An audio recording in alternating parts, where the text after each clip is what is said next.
Hello everyone, I hope you are doing well. Today we'll talk about how to fix or how to solve the problem of Aloha app.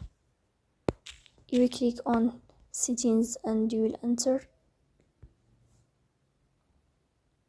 In this page you will click on apps, default apps, app settings. Here we search about Aloha app and we click. Then we go to first stop and you will click OK.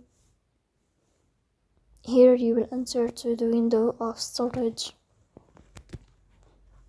Then we click on clear cache.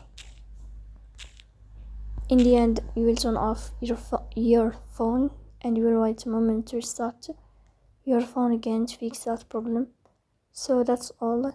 Don't forget to support us by like and subscribe. See you next time and thank you for your watching and your attention.